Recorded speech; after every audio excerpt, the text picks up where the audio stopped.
काय म्हणायचं काय तुला? हे सगळं मी केलंय? अहो अगं असं नाहीये काकू, असं नाही म्हणायचंय. असं नाही कसं? हेच म्हणायचंय तुला? कळतं बरं का मला ज्योती, लहान नाहीये मी आता. तुम्ही सगळे आता माझ्यावर संशय घेणार.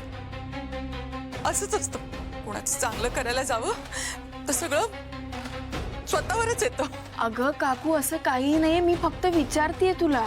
अच्छा, शेवटी किचन मध्ये तूच होतीस ना काकू? या वाक्याचा काय अर्थ होतो ग ज्योती? सरळ सरळ माझ्यावर संशय घेतेस तू? अगं मी इतकी वाईट आहे असं वाटतं का ग तुला? अरे अगं प्रीती, तुम्ही दोघी मला माझ्या मुलीसारख्या आहात का?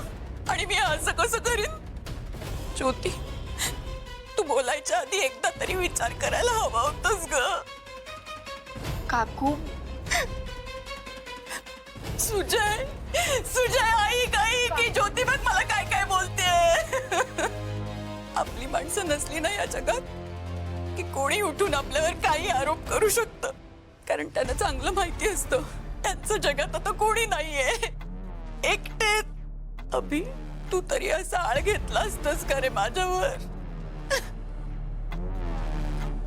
हो काकू, ज्योतिताई फक्त विचारते, ती आरोप नाही करत आहे तुमच्यावर. गप ग तू लहानस, तुला नाही कळायचं. अगं काकू, काकू जरा तू शांत होतेस का? हे बघ, तुला जसं वाटतंय तसं कोणीही तुझ्यावर आरोप करत नाहीये. अगं अगं आणि आमच्यापैकी कोणाचा तुझ्यावर संशय पण नाहीये. हे बघ, तुला विचारलं कारण तू शेवटची किचन मध्ये गेली होतीस आणि फक्त हे विचारलं की तू कोणाला बघितलं का, तुला काही आढळलं का, बस. गैरसमज नको करून घेऊ काकू. गैरसमज तर होता ग माझा. तुम्हाला माझ्या मुली समजत होते मी,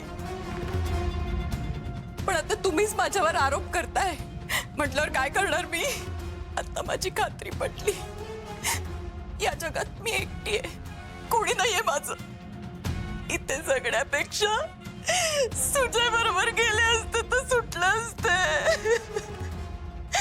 सुजय, बोलो रे बाबा, मला तुझ्याकडे बोलो. सुभद्राताई, अहो तुम्ही त्रास करून घेऊ नका, तुम्ही शांत व्हा. बघू हे बघा, तिला असं म्हणायचं नव्हतं. अहो गैरसमज करून घेऊ नका तुम्ही.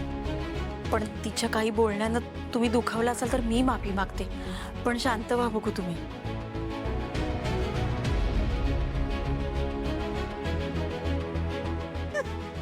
काकू